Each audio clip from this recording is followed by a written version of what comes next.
Bueno, le damos apertura a nuestra mesa de análisis que hacemos siempre todos los martes. Está con nosotros Arturo Ávila, vía Zoom, diputado federal de Morena, y aquí presencialmente en la mesa Juan Zavala, diputado federal y representante de Movimiento Ciudadano ante el INE. Muchísimas gracias.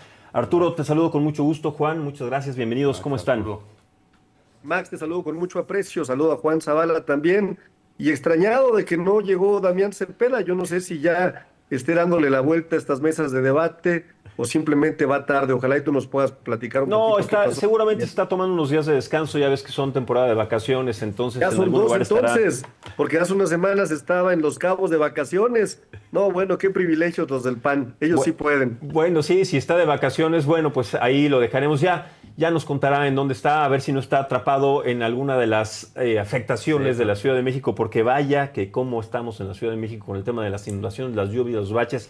En fin, es un tema complejo y sobre todo difícil de solucionar en este momento, Arturo. Bueno, vamos a empezar, si les parece bien, a tratar el primer tema, el tema de la reforma electoral y sobre todo también lo que se dio a conocer en la mañanera, el anuncio sobre la comitiva o la comisión para establecer a los personajes que van a llevar la batuta sobre la reforma electoral y pues también lo que representa para nuestro país. Sí, Empiezo Max. contigo.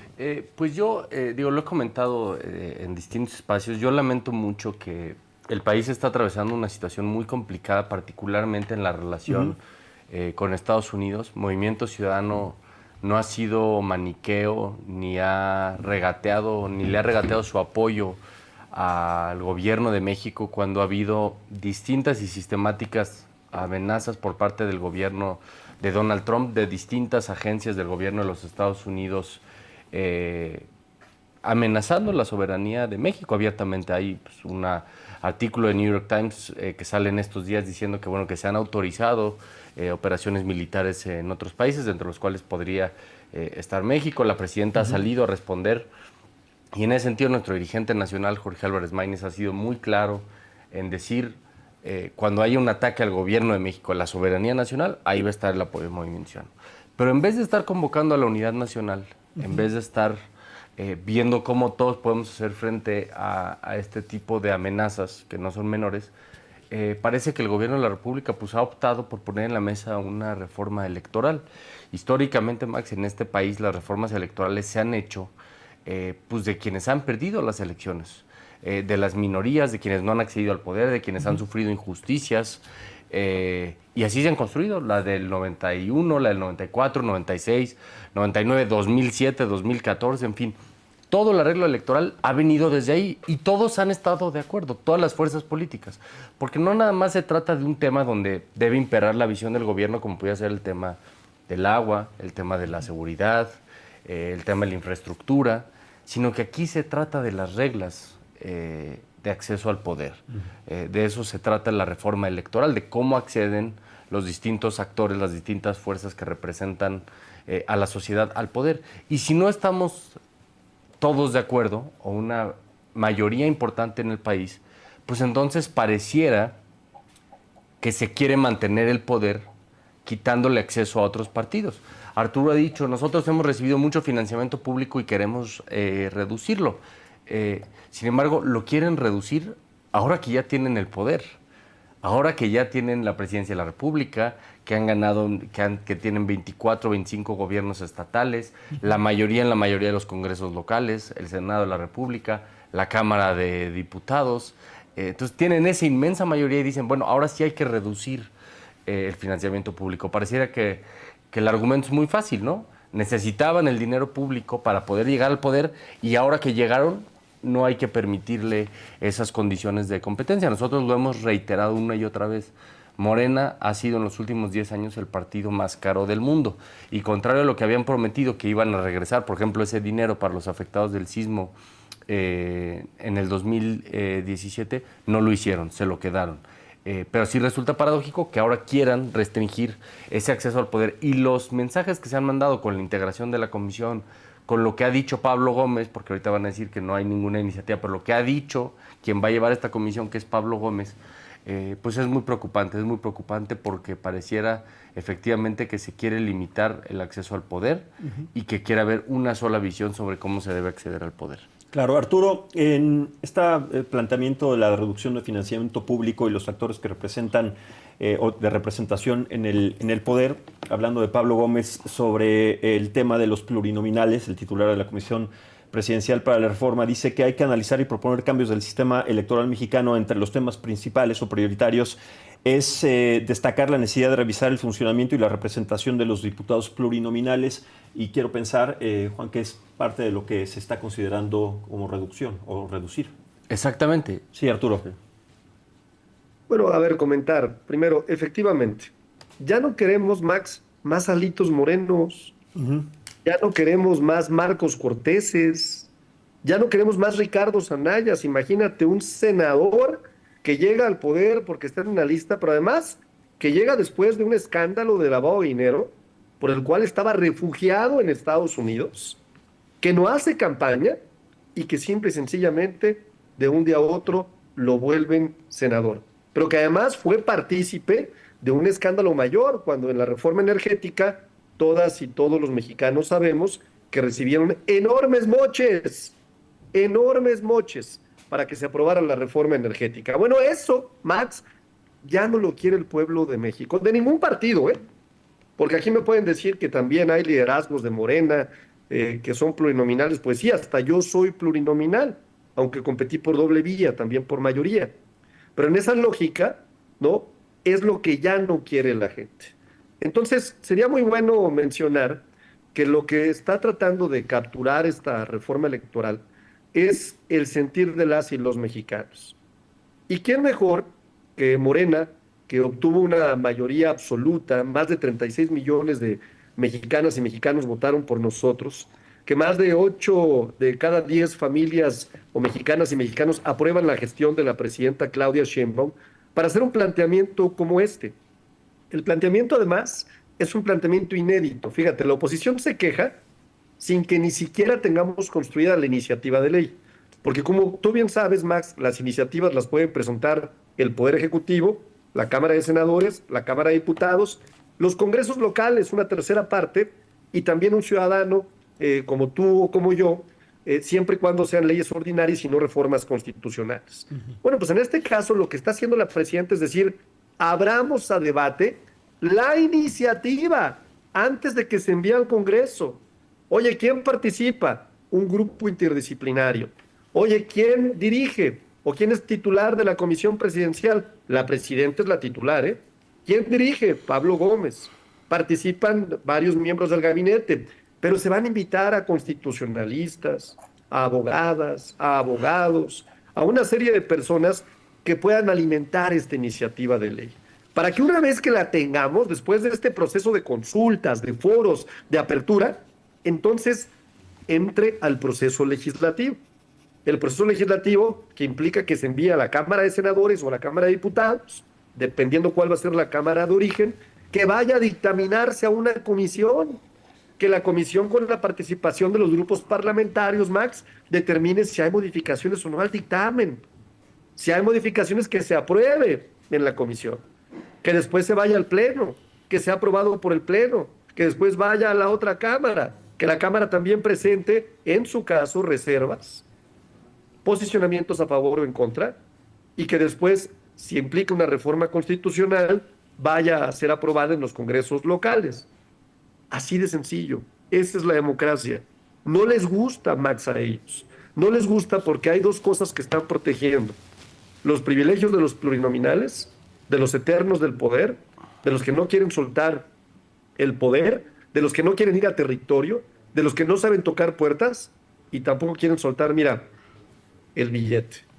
Porque es curioso, ¿no? Si nosotros somos el partido que más recursos recibe, ¿por qué estaríamos en posición de renunciar entonces a esos recursos? Y te va a decir Juan, porque son gobierno. No, Juanito, perdóname, no somos iguales. Nosotros no le metemos lana por fuera a las campañas, así como sucedió en Nuevo León, ¿eh?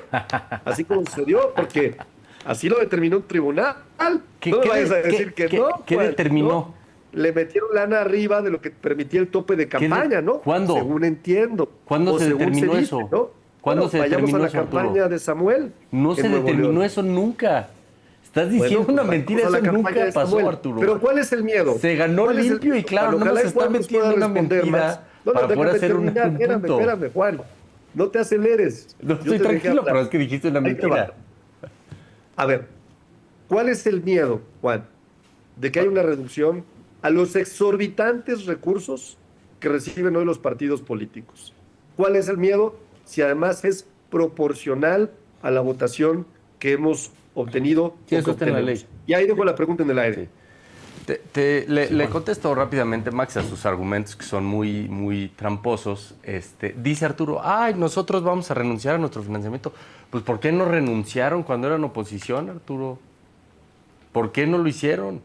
Número 2, dice una afirmación falsa. No teníamos mayoría, Juan, porque no podíamos cambiar la ley. Estoy contestando. Número 2, miente Arturo porque dice que en Nuevo León se rebasaron los topes de campaña. Eso nunca lo dijo absolutamente ningún tribunal. Lo que sí no está explicado, Arturo, y siguen sin explicar, es de dónde sacaban dinero las corcholatas. Todas las corcholatas que inundaron todo el país de espectaculares, de bardas, de lonas, de pauta. ¿De dónde sacaron ese dinero? Vamos a llevar casi 2 años de que terminó ese proceso y seguimos sin saber las mexicanas y los mexicanos de dónde sacaban ese dinero para financiar sus campañas. Pero de eso no hablan, del financiamiento de las campañas no hablan. Lo que no ha explicado Arturo es por qué ahora que sí llegaron al poder dicen, ahora sí está muy bien quitar el financiamiento público, mientras que cuando no tenían el poder nunca renunciaron al financiamiento público cuando dijeron que ahí sí lo iban a hacer. Porque además, Arturo, ahí sí no te estoy inventando absolutamente nada, había una resolución del Instituto Nacional Electoral que decía que Morena había desviado los fondos que dijo que iba a renunciar para destinar a los desastres provocados por el sismo en el 2017 y que lo usaron para la campaña electoral. Ahí sí hay la investigación de una autoridad. Entonces, es muy claro que ahora que llegaron al poder, todas las reglas que les permitieron llegar al poder y en las cuales nosotros estuvimos de acuerdo, pues muchas de esas reglas y muchas se pueden revisar, pero lo que no se vale es ya estando en el poder decir, vamos a quitar las reglas que nos permitieron llegar al poder. Y en segundo lugar, qué curioso, Arturo dice que no hay una iniciativa. Dice, es que los de la oposición se aceleran, no hay una iniciativa. Y sin embargo ya está adelantando que van los plurinominales, que van a reducir el financiamiento público. Entonces todo eso de la encuesta y de la comisión, pues es una farsa, hombre. Es una farsa porque ya saben lo que quieren hacer, van a disfrazarlo de una comisión de puras personas que trabajan para la Presidenta de la República y van a llegar a las conclusiones que ya está diciendo Arturo. Por último, él dice, no queremos a Litos y Ricardo Zanayas y Marcos Cortés. Muy bien, estoy de acuerdo, Arturo. Pero número 1, ya se quitó la reelección legislativa.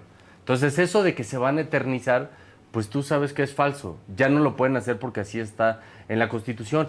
Y número 2, pues ahí está el costo para el PRI de poner puros impresentables en sus listas plurinominales. No es el caso de Movimiento Ciudadano, pero ahí está el caso del PRI y del PAN que han ido perdiendo votación año con año porque han puesto pésimos candidatos y así ha votado la gente.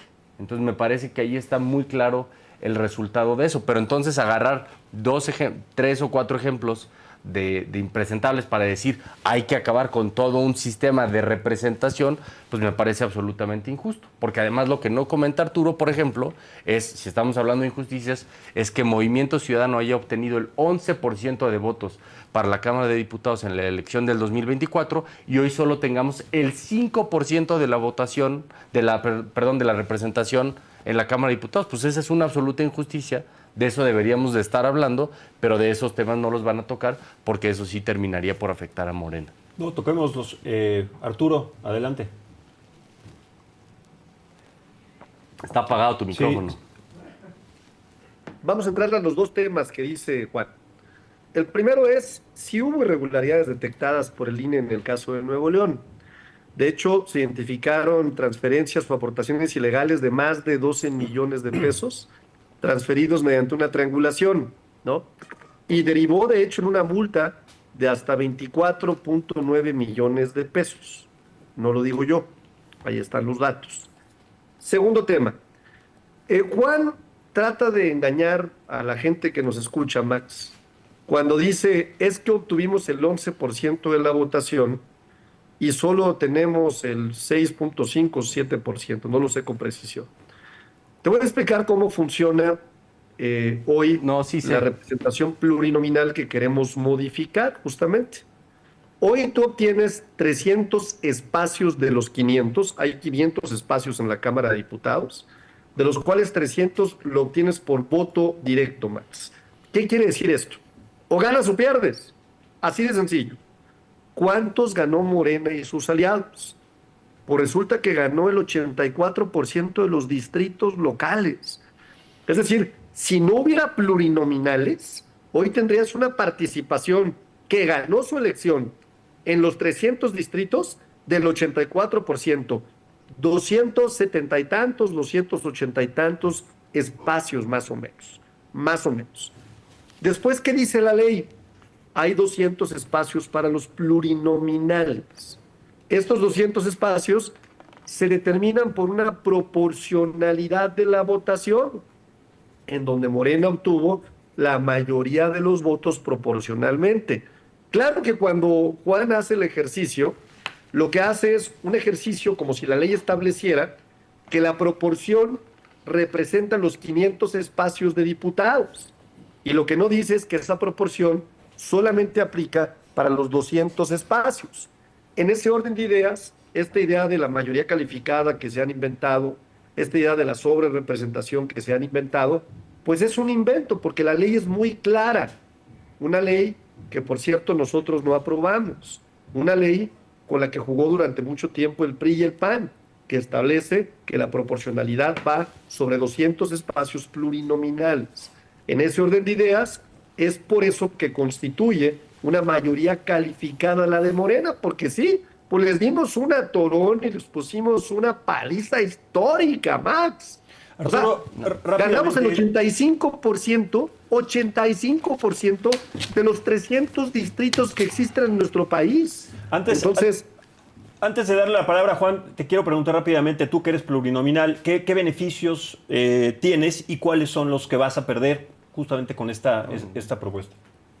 no, a ver, no hay ningún beneficio, soy igual a cualquier diputado. De hecho, soy electo por la segunda circunscripción. Es decir, mi lista o la lista en la que estuve no hubiera entrado si no hubiera ganado mi partido de forma contundente la segunda circunscripción. Pero mi caso es un caso interesante para poner un ejemplo, Max, porque yo competí por dos vías.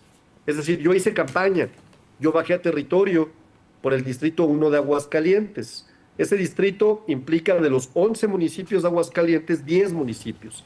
Es el distrito más importante. Ahí perdí por una diferencia de 4%, muy pequeñita. Entonces la pregunta es, ¿qué se hace con ese 46% que votó por mí? ¿Qué se hace con esas personas que apoyaron el proyecto de Arturo Ávila? Bueno, pues hay ideas que se pueden poner sobre la mesa en este debate. Oye, ¿por qué no el espacio lo ocupa el segundo mejor perdedor o el segundo lugar? Oye, pues interesante, ¿no? En ese caso yo también hubiera formado parte de la Cámara de Diputados, habiendo ido a hacer campaña, representando un sector de población. Oye, ¿por qué no hay una tercer lista que equivalga a una proporción de los partidos pequeños y que la determine el comité ejecutivo de cada partido? Bueno, pues es una idea, ¿no? Lo que se está buscando es que las y los legisladores estén cerca de la gente, Max.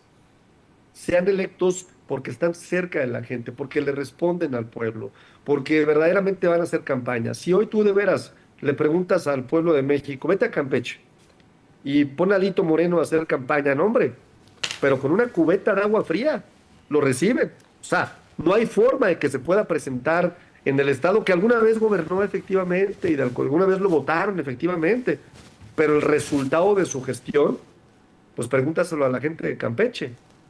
Bueno. No es por algo que haya perdido el gobierno de forma contundente.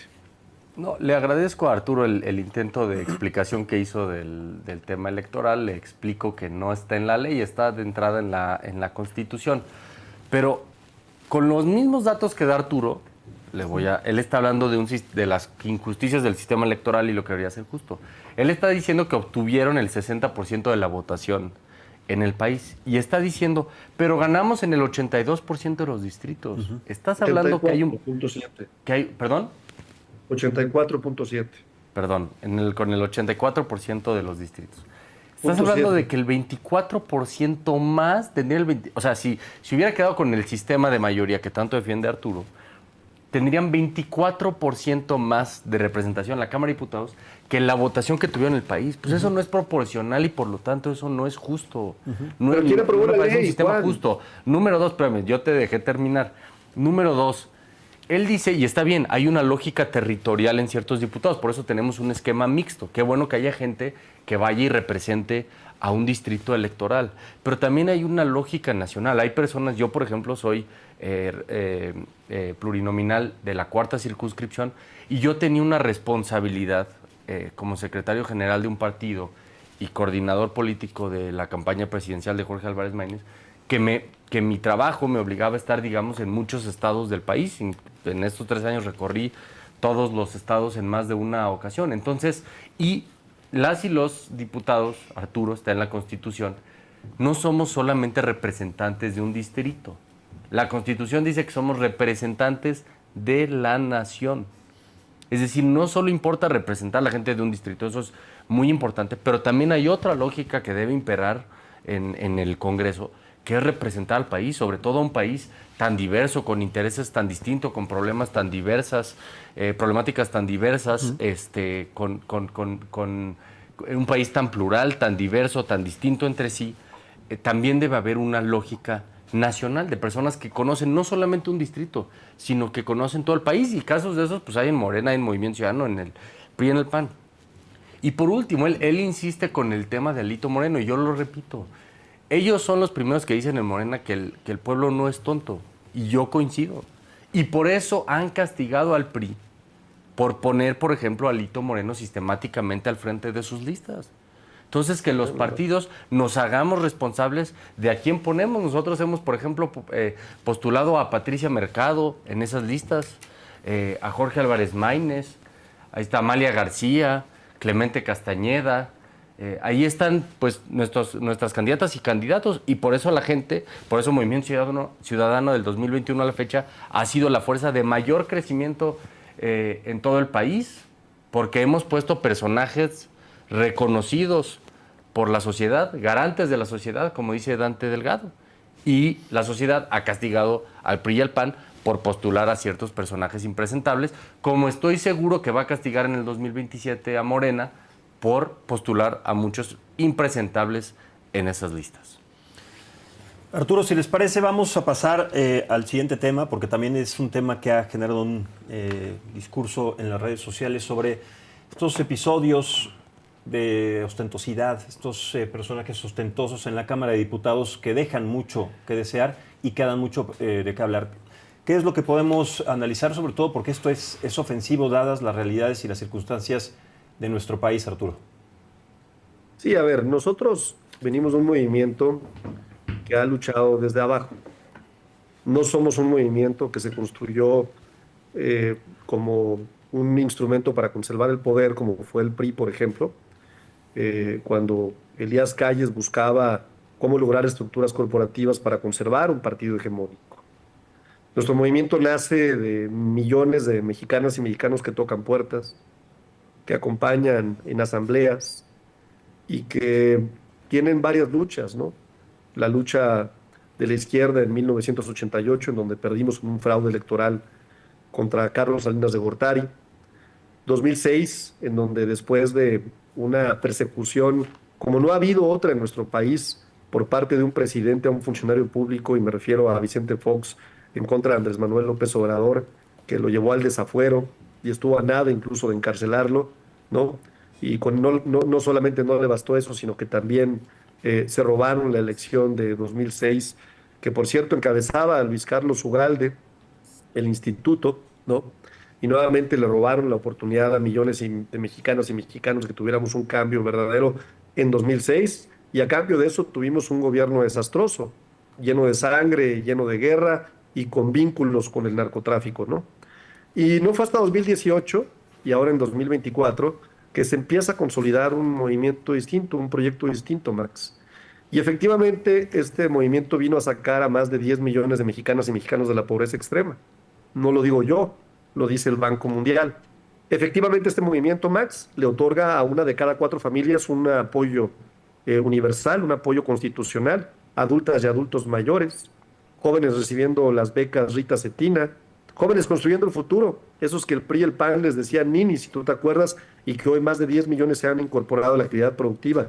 O hemos roto el mito de que el salario mínimo no podría incrementar por encima de la inflación, porque si no las variables macroeconómicas terminarían por hacer un desastre económico, y fue todo lo contrario, aumentamos el 135% hoy el ingreso de las y de los mexicanos para tener un salario mínimo como nunca en la historia habíamos tenido, promedio de 10 y casi 17 mil pesos.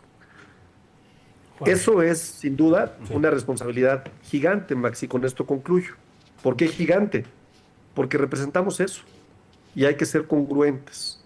El poder es humildad. Y nosotros como referentes y como liderazgos de Morena tenemos una responsabilidad mayúscula, una responsabilidad mayor, no es menor, que es cuidar a este movimiento. Sin menoscabo de que hay, sin duda, un linchamiento mediático y una amplificación de la oposición por, sin duda, amplificar este tipo de temas que ellos hicieron siempre, ¿eh? Ellos viajaban con cargo al erario público, y ahorita voy a platicar un poquito más de eso. Gracias. Juan, bueno, sí. Tocó una palabra importante, congruencia, porque la congruencia se refleja en los dichos, pero también en las acciones, cosa que no hemos visto en la Cámara de Diputados con estos lujos, que no es que los otros no se los hayan dado, sí, o sea, está mal desde la primera parte, desde esos tiempos ancestrales terribles, pero también ahora, sobre todo cuando se pregona la austeridad republicana. Sí. Yo coincido en que no en un movimiento, por ejemplo, el Movimiento Ciudadano, pues es una organización, un movimiento diverso, amplio. Hay muchas y muchos simpatizantes, militantes, y bueno, lo que haga uno u otro no puede ser ciertamente representativo de todo un movimiento, pues sería absolutamente ilógico.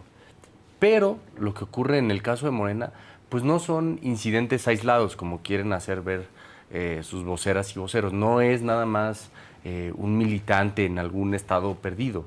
Estamos hablando, en el caso concreto, de señalamientos al secretario de Educación Pública, Mario Delgado, al secretario de organización de ese partido, Andy López Beltrán, al todavía hoy presidente de la Cámara de Diputados,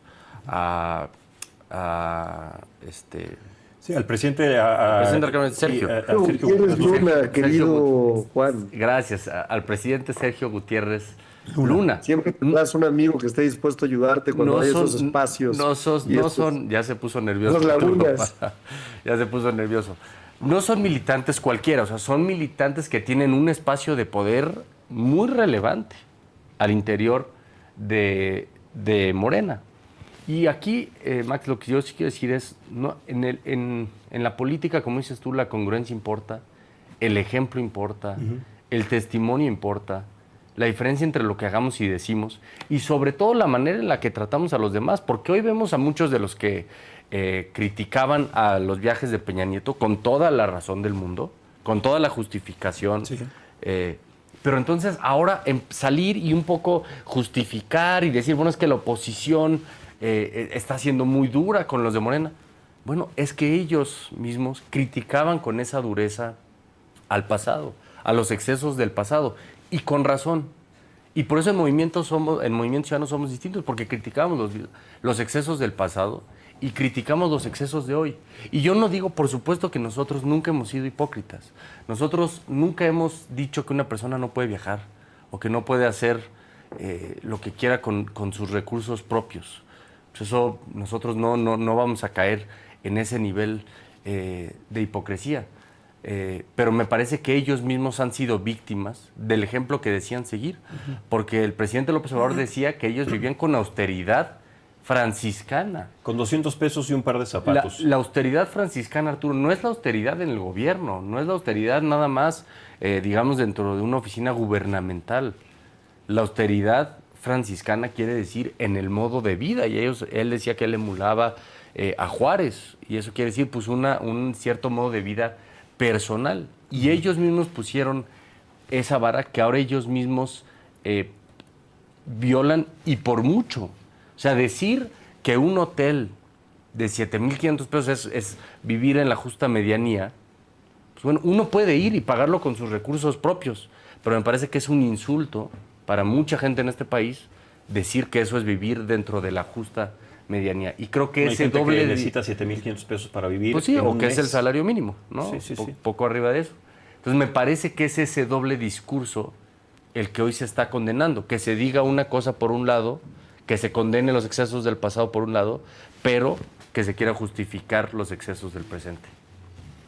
Y Arturo, otro tema que va de alguna manera ligado a estos episodios ostentosos de los personajes a los que nos referimos y que no podemos dejar de ver y de analizar y de seguir analizando es los tentáculos gigantescos que ha representado la Barradora, Adán Augusto y los vínculos que tiene con este grupo criminal y la negación que tiene precisamente con el conocimiento de causa de las operaciones que sabemos que tienen en este momento al país en una crisis absoluta y sin precedentes.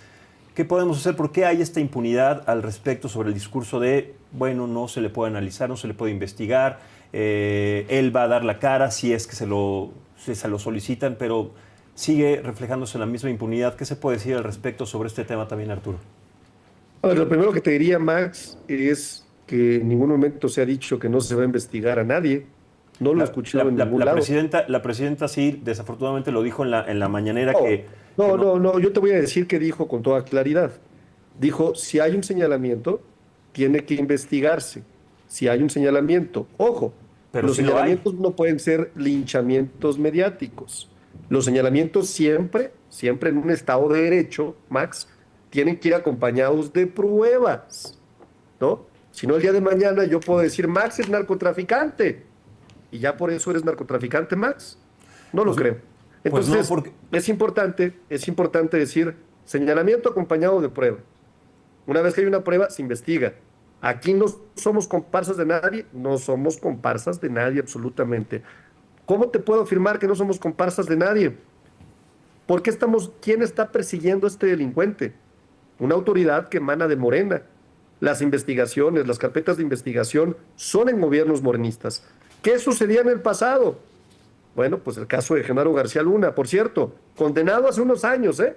No me estoy yendo hasta el 2006. Lo condenaron en 2023 y sentenciado en 2023 y declarado culpable incluso. ¿Qué pasó en ese momento? Fíjate qué dato te voy a dar. Demoledor, Max. Llega el subsecretario de la Defensa, el general Tomás Ángeles de Aguajar, y le dice, señor presidente, en una reunión con Juan Camilo Muriño, Genaro García Luna tiene vínculos con el cártel de Sinaloa. Dame pruebas. A las 2 semanas llega y le entrega un paquete de pruebas completas. Llamadas telefónicas, transferencias, fotografías, los vínculos. ¿Qué hizo Felipe Calderón? Lo metió a la cárcel. ¿A quién? Al subsecretario de la Defensa. Ah, pero no fue eso nada más. Excomisario de la Policía Federal. Le manda 2 cartas con 35 testimonios de expolicías federales vinculando a Genaro García Luna con el cártel de Sinaloa. ¿Qué hace Felipe Calderón? Lo encarcela de 2008 a 2012 y después a los 2, cuando salen libres, fue, usted disculpe, nos equivocamos. Perdón, Max, pero no somos ni remotamente iguales. Si en nuestro movimiento alguien la hace, la paga y se le persigue. Y estamos poniendo el ejemplo. En el caso del PRIAN, ¿qué hicieron? Salió con honores como el mejor secretario de Seguridad Pública, pero no solamente eso. En el gobierno de Enrique Peña Nieto, su consultora, Glock, recibió jugosos contratos multimillonarios, dizque por consultoría, los cuales incluso hoy forman parte de los recursos que está devolviendo el gobierno de Estados Unidos por esta trama de corrupción. Sí, entonces, lo de Genaro García Luna, impresentable, incuestionable desde cualquier óptica, porque es uno de los hechos más dramáticos y más deneznables de los que hemos sido testigos, pero eso no quiere decir que los demás no sean, sin comparar que sean iguales o no. Es decir, Adán Augusto fue señalado por sus opositores como el socio de Hernán Bermúdez Requena, pues como ahora el resulta operador que de... entonces lo que digan los opositores es real. No, pues No, Juan, espero seguir me siendo refiero tu que- amigo, querido Juan, Claro, para pero que me- el día de mañana no me vayas a decir que soy algo que no soy. No, y claro. entonces empieza el linchamiento mediático. Yo me refiero que fue señalado, Max, después fue ese investigado. Es el problema. Claro, No, pero después fue ese es el investigado. problema. Fue investigado por las autoridades estadounidenses que ahora están siguiendo la pista, tratando de encontrar ¿Qué a es Bermúdez eso? Requena, porque nadie sale del país y no se esconde si no tiene cola que le pisen. En este caso fue el secretario de Seguridad del Estado de Tabasco quien puso ahí pues 2 años en la administración de Adán Augusto con todas las facilidades y las puertas abiertas. Me parece ¿Y quién extraño. lo está persiguiendo? ¿Pero quién lo está persiguiendo? Nosotros, Max. No, O sea, tiene una no ficha llegó un roja. gobierno posterior a perseguirlo. Nuestro gobierno lo está persiguiendo. Y créemelo, quien esté vinculado, quien sea responsable, quien tenga una conducta delictiva, sea quien sea, la va a pagar. Ahora, eso tampoco quiere decir, ¿no? Porque fíjate, es curioso, y nuevamente voy a lamentablemente tener que hacer un ejemplo con mi persona, ¿no? Hace unos días, diputados de Acción Nacional presentaron una comisión para que me investigaran a mí. Y yo, ¿y por qué me van a investigar? ¿No? Pues porque eras amigo de Adán Augusto, puta, pues está cañón. O sea, imagínate la locura, me explico, los vínculos que se generan. No, bueno, entonces casi Adela Micha, que entrevistó a Alito Moreno, pues entonces también tendría una condena de cárcel gigantesca el día que este cuate salga perseguido por las autoridades. Y le van a decir, ¿por qué? Pues porque te lo entrevistaste, porque era su amiga, porque te sentabas con él a tomar un café. O sea, ironizo un poco, Max, y voy a ser ya más serio en esta lógica. Gracias. Porque sí es importante ser serios. Ser serios. Fíjate, yo reconozco que, aunque hay serias acusaciones contra el gobernador de Nuevo León, serias acusaciones de enriquecimiento ilícito, o sea, le aparecieron siendo gobernador al papá, a la consultora, más de 1,000 millones de pesos en una cuenta. Siendo gobernador. Pero hoy no hay una carpeta de investigación que diga que es culpable o responsable. Y eso debo que reconocerlo, ¿me explico? Entonces, hay que ser muy serios entre el linchamiento mediático, entre la realidad y entre las determinaciones de la autoridad judicial, que es la única facultada, Max, para poder tomar la determinación de si alguien es culpable o no es culpable. Qué bueno que toca el tema Arturo diciendo que hay que ponernos serios con el tema de Nuevo León, que le gusta mucho recurrir a él. A diferencia de todos los casos de Morena que se han señalado, por ejemplo, el presidente de la Cámara de Diputados, Sergio Gutiérrez Luna, gracias Arturo, Samuel García desde hace mucho ha explicado su patrimonio, el origen de su patrimonio. Cuando un medio de circulación nacional que tiene una campaña clara, reiterada, sistemática, en contra del gobernador de Nuevo León y del gobierno de Nuevo León, ha sacado distintas publicaciones en su contra, ha salido a explicar, ha salido a dar explicaciones concretas, claras, puntuales respecto a esas acusaciones. Y esa es la diferencia con el comportamiento de muchos integrantes de Morena. Hoy vemos a Sergio Gutiérrez Luna salir y decir que él puede recibir regalos de una organización privada, que eso no está prohibido por la ley, por favor. Eso es un delito, está en una ley que aprobamos de austeridad. No podemos recibir esos regalos, menos un regalo de 300,000 pesos. Pensar que eso no tiene una afectación sobre un legislador. Perdón, Arturo, por favor, ¿a quién le quieren ver la cara? Poniéndonos serios. Entonces hay una enorme diferencia entre alguien que ha explicado su patrimonio, que fue un abogado litigante, que tiene una trayectoria en ese sentido y que ha dado la cara cuando se le ha acusado, a salir y decir, no, pues de los 300 señalamientos que me han hecho, ese reloj, pues creo que salió 10 años después y yo sí puedo recibir regalos de una organización, de un club privado. Me parece que, bueno, que ahí está la diferencia, que en Movimiento Ciudadano damos la cara, cuando se nos acusa, muchas veces de manera infundada, de manera con mala fe, y en otros casos lo que se hace que es darle la vuelta a las acusaciones claras que muchas veces dejan duda de cuál es el origen de los recursos con el que justifican su modo de vida. Arturo, si te parece, ¿quieres añadir algo más? No, a ver, decir que es un buen ejemplo para tratar de entender que los partidos, sobre todo los partidos como el nuestro, Morena, cuando nosotros contamos cuántos militantes tiene cada partido, nosotros llevamos 7 millones hoy registrados a junio de 2025 y vamos a concluir el año con 10 millones. Sin duda seremos el partido más grande de México y de América Latina. Dos, el PRI tiene 1.411.000, ya cayeron un 30%, mientras que Movimiento Ciudadano llega apenas a los 384.000 afiliados. ¿Por qué menciono esto?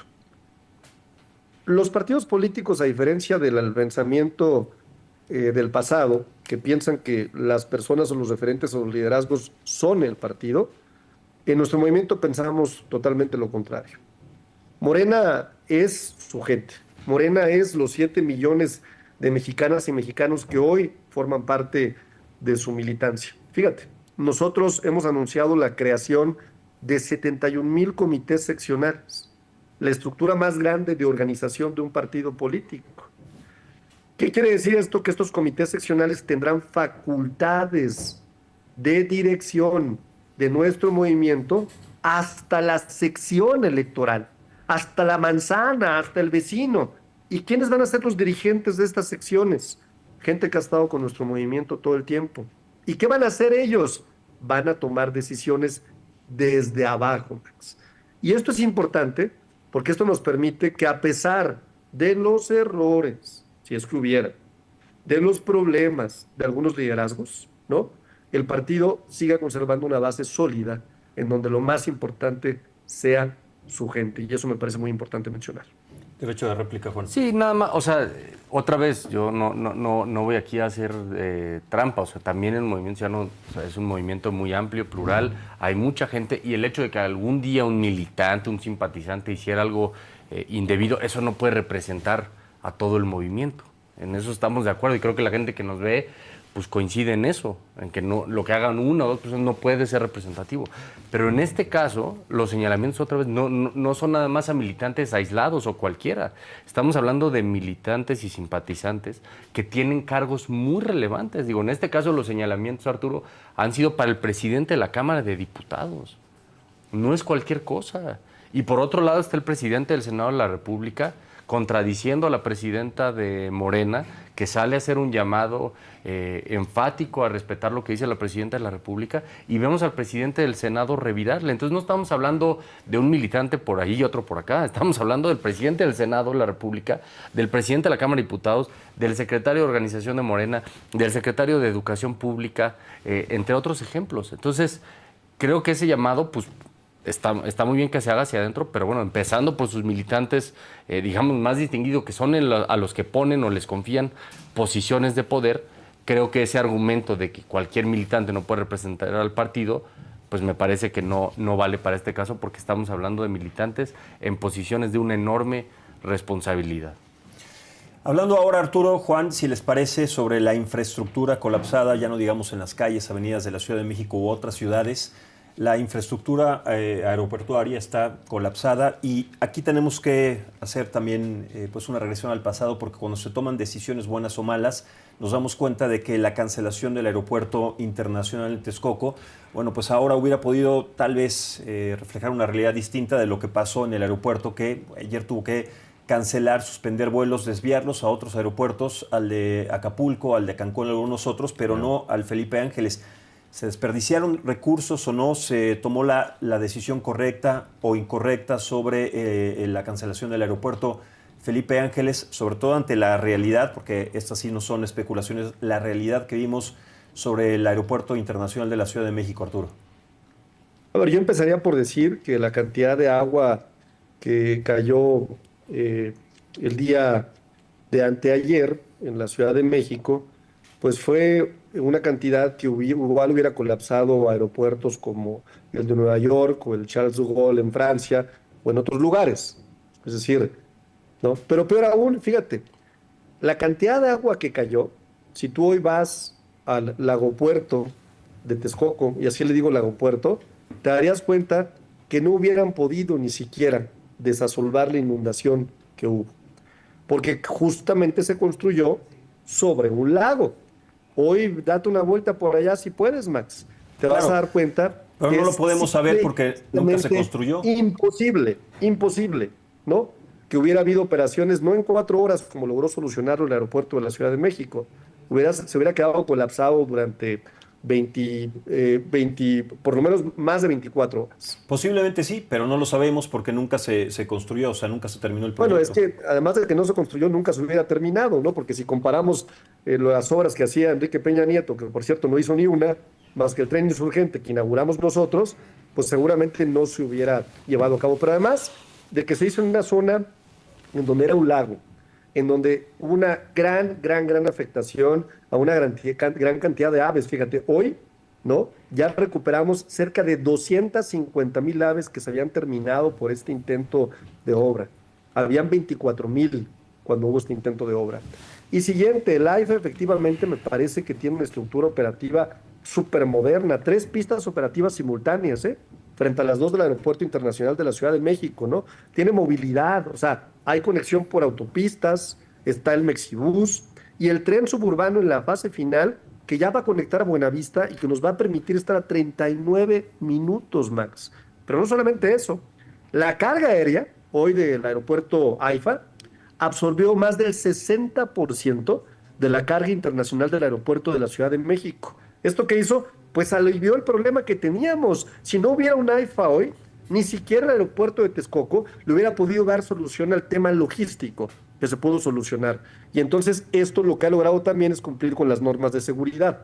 Otra cosa que me parece muy importante, ¿no? Hoy ya operamos vuelos en más de 35 destinos en el AIFA, más de 35 destinos nacionales e internacionales. Ya está volando Emirates, ya está volando Copa Airlines, ya está volando Arayet, ya está volando Turkish Airlines. Es decir, es un proyecto que además tiene una infraestructura para replicar también al doble la capacidad operativa del aeropuerto Felipe Ángeles.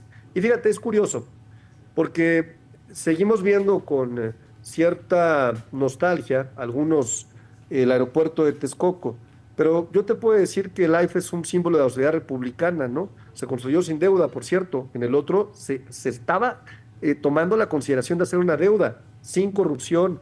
Participaron ingenieros militares, y logramos efectivamente una independencia frente a una mafia inmobiliaria y financiera que ya tenían completamente comprados los terrenos aledaños al famoso Naim, ¿no? Un negocio privado de primera, ¿no? Mientras que en este caso lo que logramos efectivamente es que el dinero del pueblo se use para el pueblo y no para enriquecer a contratistas y a políticos como en gobiernos anteriores.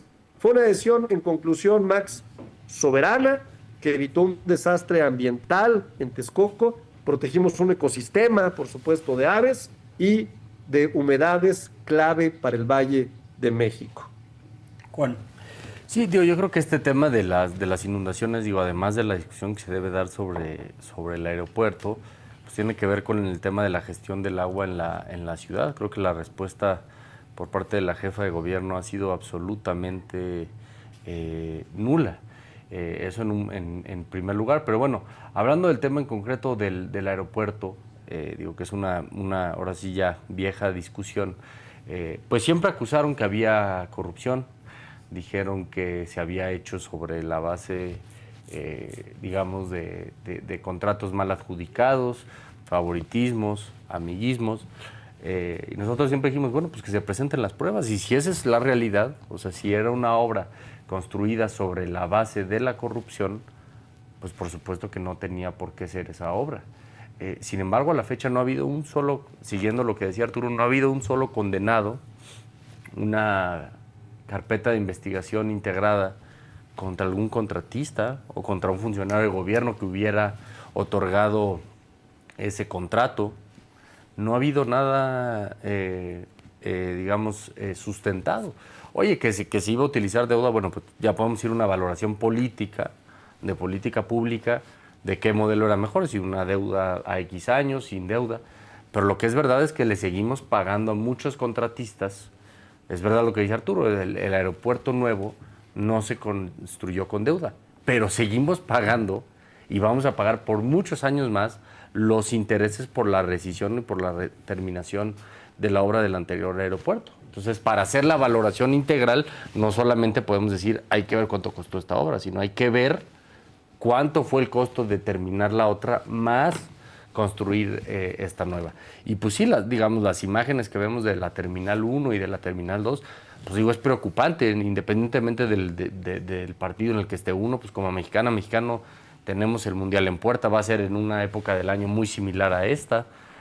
Digamos, vamos a tener estas lluvias. Obviamente la de antier fue una lluvia, pues sí, a lo mejor excepcional, pero uno no puede, cuando planea para un evento de esa envergadura, pues tiene que planear y anticiparse a lo excepcional, no nada más planear para lo que sucede de manera ordinaria, normal.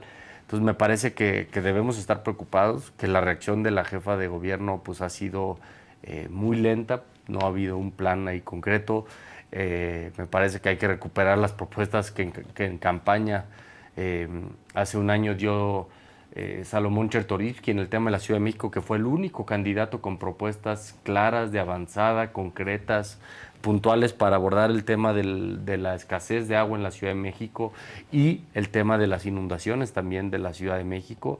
Y me parece que es un tema al que se le tiene que encontrar solución, pero por parte de la jefatura de gobierno no vemos absolutamente nada para arreglar el tema del agua en la Ciudad de México. Bien, pues muchísimas gracias, Arturo Ávila, diputado federal de Morena, muchas gracias. Max. Juan Zavala, diputado federal y representante de Movimiento Ciudadano en el INE. Gracias por esta mesa, como siempre lo hacemos en este ejercicio de pluralidad y también este ejercicio de libertad en donde se plantean y se ponen en la mesa los temas más importantes a nivel nacional. Muchas gracias, Arturo. Gracias, Juan. Gracias, Max. Buen día. Gracias. Saludos. Hablando de la riqueza que nos regalan los libros, la literatura, los mejores autores, vamos a ver, porque los invitamos, si ustedes todavía no conocen este programa, Palabras Más, Palabras Menos, hoy lo vamos a tener a las 8 de la noche en un episodio más con Rodrigo y con Arturo. Vamos a ver. Ni más ni menos que con Javier Velasco. Pues uno de los pocos bookstars que tenemos en México. ¿Te gusta el mote? No. Pues me da lo mismo. Exacto, me vale más. Después decirme como quieras. Quiero tocar rápido Diablo Guardián, de la cual se hizo una serie que si no la han visto por ahí la pueden ver. O pueden leer el libro, que yo les sugiero que lo hagan antes que ver la serie. ¿Te gustó cómo quedó o no te gustó cómo quedó? Me gustó la primera temporada. La segunda, ando buscando al libro en el que se basaron. Cuando lo encuentre te aviso. Normalmente los seres humanos tienen que aterrizar tarde o temprano en esta idea de que la cotidianidad es aburrida, Javier. Dice Jaime López que la cotidianidad no es más que una vacuna contra la lujuria. Coincido, pero a mí la vacuna no me hace efecto, ¿no? O sea, por más que... ¿Sigues lo curioso? No, sí, pues por más que me he vacunado, no hay forma. Claro. Este último libro está basado en un hecho real. Lo primero que pasa es que yo me encierro con este tipo en un hotel hacienda y es cuando yo me dedico literalmente a robar.